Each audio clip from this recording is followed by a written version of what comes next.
Okay, so today I'm going to be talking about kind of how I restored my nutritional health in anorexia recovery.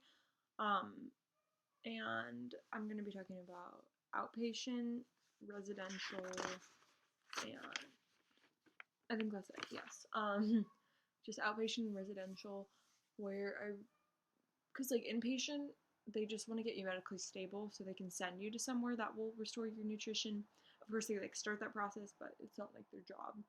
So the real work is when you're in residential, if that's the type of care you need, or like outpatient when you know you're working with your team and your family if you're a minor. And it's really important. So I'm gonna start with outpatient. My nutritional rehab. So what I was given was some tips were they wanted me to eat between 3,000 and 5,000 calories a day. And it's pretty fucking crazy when you hear it, but once you're consistently doing it for a while, it gets a lot easier. The bloating goes away. The weight gain kind of seems less dramatic. It's it's gonna be okay, even though not saying it doesn't get like perfectly fine. It's always gonna be hard, but that's just kind of my experience. And with eating that much, I was expected to gain a half to 2 pounds a week. Um, and of course, for refeeding syndrome, they started me out on, well, since this was outpatient, they already knew that I was doing pretty good. I was in residential at this time for like a month.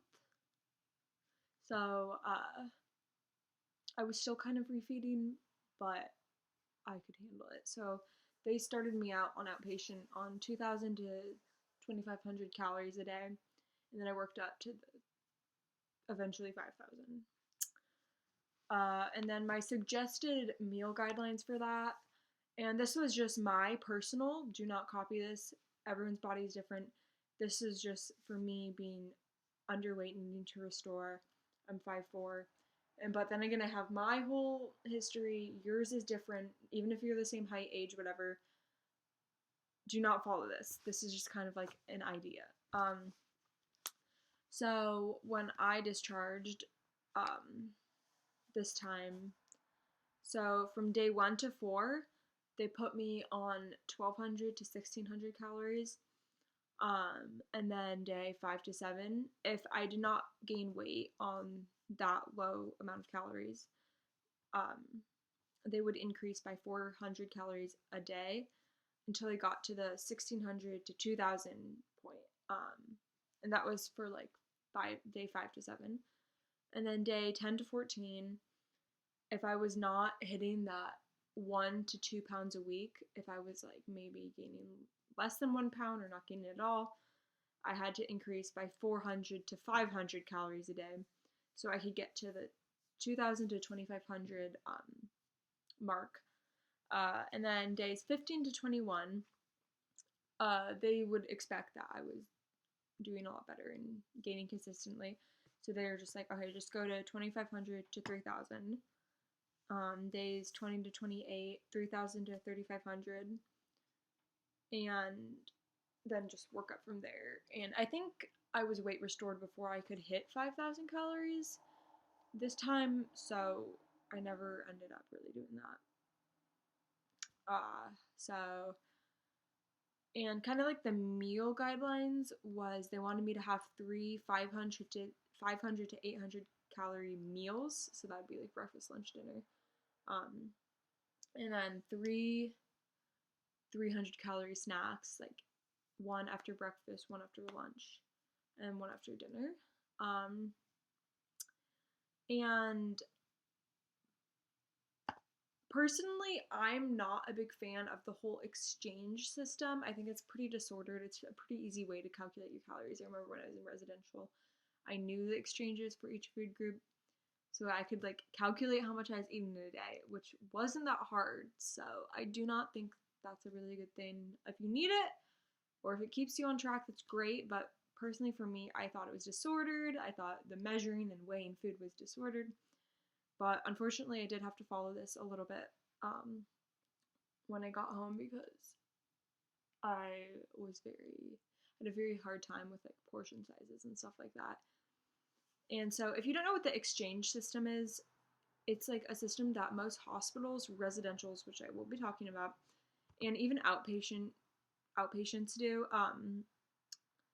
And it's basically so like one slice of toast would equal one starch exchange.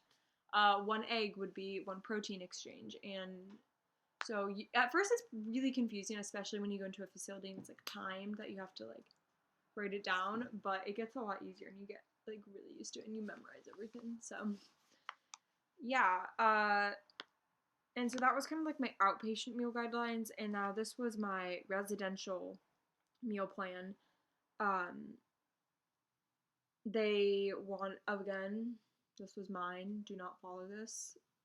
Talk to a dietitian if you're concerned. I was on 3,000 calories in residential, which was 12 starch, 4 fruit, 4 dairy, 5 vegetables, and 9 protein. And, wait, where's my fats? Oh, and 7 fats. And, of course, every center is different with their exchanges. So don't let this freak you out. Your meal plan might look different, but everyone's working towards the same goal to get healthy. So yeah. My breakfast was typically in residential 2 starches, 1 fat, 2 protein, 1 dairy, and 2 fruit. And so this was just an example that I ate on one of these days. Every day would be different. For that, I would do 2 slices of toast with a teaspoon of butter, 2 scrambled eggs, and in like the scrambled eggs, I would use 2 ounces of soy milk, and then the other 6 ounces I would drink on the side. And then I had 4 ounces of orange juice and a half a cup of fruit. So pretty manageable. Again, you get used to it. And then my first snack of that day was 2 starches and 1 dairy. So that would be a large muffin and a cup of soy milk. That's what I had that day. Lunch was 2 starches, 2 vegetables, 3 proteins, 2 fats, and 1 dairy. That day I had a grilled cheese, which was made with 2 slices of bread, cooked in 2 teaspoons of butter, and 3 slices of cheese. And on the side I had tomato soup with a cup of soy milk. So again, pretty manageable. A lot of liquid, which was hard because I had to drink a lot of water on top of that. So that was hard, but it's all for a good cause. My afternoon snack of that day was 1 fruit and 1 dairy. So that was a half a banana and a cup of whole milk yogurt. Yeah, and then my dinner that night was 4 starches, 3 proteins, 2 vegetables, and 1 fruit. Dinner was definitely the hardest because I was definitely like full from all my meals and snacks earlier, and then I had to eat this like last like big meal, and most of the time dinner was pretty big, not gonna lie, as you can tell. And this night I had a cup of cooked pasta, 2 slices of Texas toast with 2 teaspoons of butter, 3 ounces of tofu cooked in a teaspoon of coconut oil, a half a cup of tomato sauce for the pasta, and then a half a cup of cooked broccoli, and then an orange. That's a lot, but again, you get used to it. I'm not gonna try to justify that. And then my last snack of that night was a protein, 2 starches, 1 veg, and 1 fat. And so that was a teaspoon of peanut butter on 2 pieces of toast. And then I had a cup of raw carrots with an ounce of hummus. So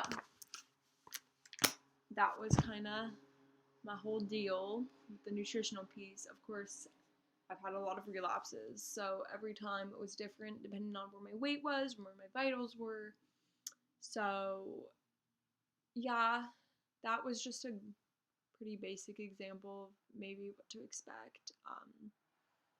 As far as like meals and increases go, if you guys have any questions, I've been to a million different treatment centers. Drop them. I was thinking of doing a another treatment review. I'm not sure on what place. So if you guys have like any treatment centers that you're like maybe considering going, if I've been there, I will totally do a review. But then again, I doubt anyone actually watches these because whatever. But I just want to help you guys because you know, I remember going into treatment, it was really hard for me, and I just wanted that support from people who actually knew what it was like, not just like staff members, you know? So, yeah,